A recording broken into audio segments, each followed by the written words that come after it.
हाजिर हुए अपने एक नए लेक्चर के साथ। जैसा कि हमारी इलेक्ट्रिकल वायरिंग के लेक्चर्स की सीरीज चल रही है, तो आज हमने सोचा कि जब हमारे तलबा किसी नए प्रोजेक्ट्स या नई बिल्डिंग पे काम के लिए जाते हैं, तो वहां पे आपके पास कौन कौन से लवाजमात होने चाहिए और आप वहां पे काम शुरू कैसे करेंगे और कौन सी ऐसी चीजें हैं जिनके जाने बगैर आप अपने प्रोजेक्ट्स को मुकम्मल नहीं कर सकते, बल्कि उसमें आप बजट में भी आपके ओवर बजट चला जाएगा या अंडर बजट चला जाएगा। तो इस तरह के प्रॉब्लम्स आएंगे।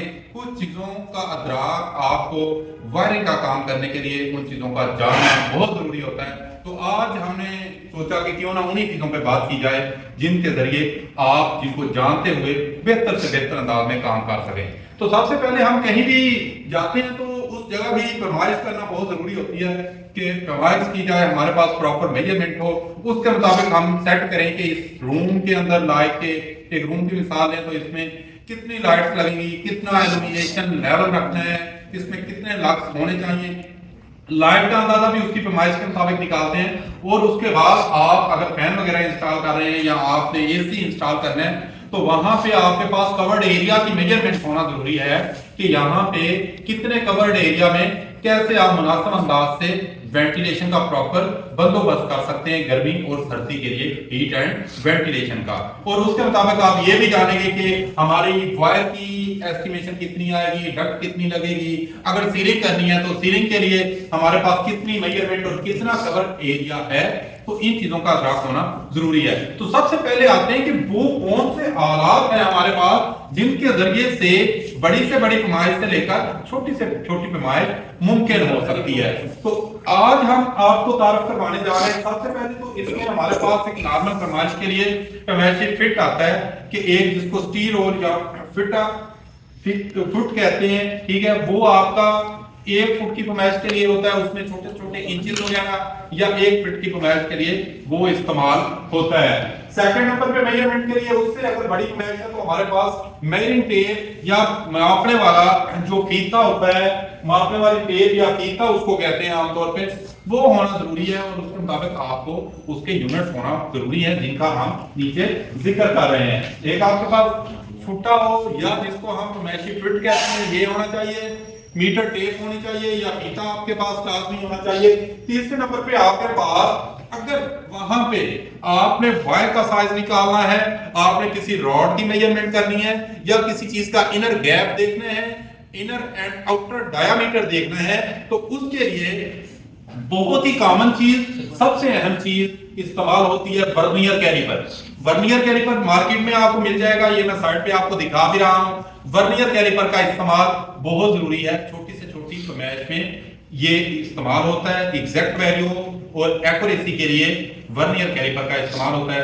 हम नेक्स्ट अपने अगले लेक्चर में इंशाल्लाह आपको बताएंगे कि वर्नियर कैलिपर से हम पैमाइश कैसे करते हैं। नेक्स्ट हमारे पास सीक्यू गेज या माइक्रोमीटर होता है, ये भी वर्नियर कैलिपर की तरह ही होता है। सीक्यू गेज से छोटी से छोटी चीजें को माप सकते हैं, उनकी मेजरमेंट कर सकते हैं। तो ये हमारे पास पैमाइशी आलात होते हैं जो किसी भी जगह पे जब हम काम करने लगते हैं या ड्राइंग शीट पे उसका सारा लेआउट बनाते हैं, तो पैमाइशें करके इन पैमाइशी आलात के जरिए हम प्रोजेक्ट का आगाज करते हैं। आगे हमारा है कि ये जो बेसिकली कौन से इक्विवेलेंट हैं जिनके जरिए हम देख सकते हैं कि अगर फिट है तो हमारे पास दूसरी कोई चीज इंचेस में है या मिलीमीटर में है, तो उनकी कन्वर्जन कैसे करते हैं। तो यहाँ पे एक बरतानवी निजाम का यहाँ पे एक टेबल दिखाया गया है जिसमें हम देखेंगे कि 1 इंच जो है अगर इसके मिलीमीटर बनाए तो 25.4 मिलीमीटर बनेंगे। 1 इंच में 25.4 मिलीमीटर होते हैं। और इसी तरह अगर 1 फीट है तो उसके अंदर 12 इंच होते हैं। 1 फीट में 12 इंच होते हैं या 12 इंच मिलके 1 फीट बनता है। इसी तरह अगर 3 फीट मिल जाए तो 1 गज हमारे पास बन जाता है। 3 फीट का 1 गज होता है। और 1 मील जो होता है 1760 गज का 1 मील बन जाता है। किलोमीटर याद रखिएगा कि 1 मील से कुछ छोटा होता है किलोमीटर। तो 1760 गज बन जाए तो 1 मील होता है। इसी तरह अगर 1 मीटर है तो उसके अंदर 3.28 फीट होते हैं। 1 मीटर में 3.28 फिट होते हैं।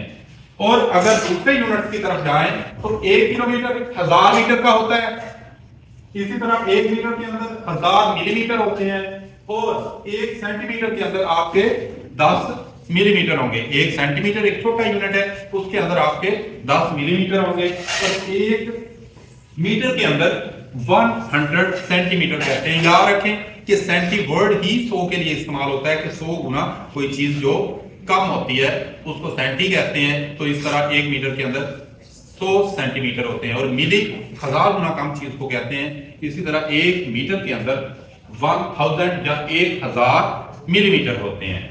तो ये हमारे कुछ पैमाने थे जिनको कन्वर्ट करके हम किसी भी प्रोजेक्ट्स में मुख्तलिफ अशिया का तखमीना लगाते हैं। Size of cable, cost of cable निकालनी होती है, साइज ऑफ डक्ट होती है, या कंड्यूट इस्तेमाल कर रहे हैं उसका साइज निकालना होता है, स्टील वायर कितनी बड़ी हमें चाहिए, ठीक है, सीलिंग के लिए कितना एरिया चाहिए। तो मुख्तलिफ डायमेंशन मुख्तलिफ पैरामीटर्स में दी गई होती है। तो यहाँ पे ये हमने आपके सामने एक ऐसे टेबल दे दिए हैं जिसमें एक अगर आपने पैमाइश दी है, कोई चीज दूसरी पैमाइश में अवेलेबल है, तो आप इजीली कन्वर्जन कर सकते हैं। तो इसी तरह अगर टाइम है, टाइम के भी पैमाने आप लोगों के सामने हैं। 1 मिनट के अंदर 60 सेकंड होते हैं, और 1 घंटा आपका 60 मिनट का होता है, और इसी तरह एक शमसी दिन 24 घंटे का होता है। ये हमने आपके सामने कुछ बुनियादी पैमाने आपके सामने रख दिए हैं, जिनको इस्तेमाल करते हुए आप रोजमर्रा तो मैथ्स ही काम कर सकते हैं। मजीद इसमें फर्दर इनको इस्तेमाल कैसे करना है, इसमें जीरो एरर कैसे निकालते हैं, और कैसे एक्यूरेसी के साथ मेजरमेंट की जाती है, और मेजरमेंट में कॉमन होने वाली जो एरर्स है, कॉमन एरर्स पे भी हम डिस्कस करेंगे।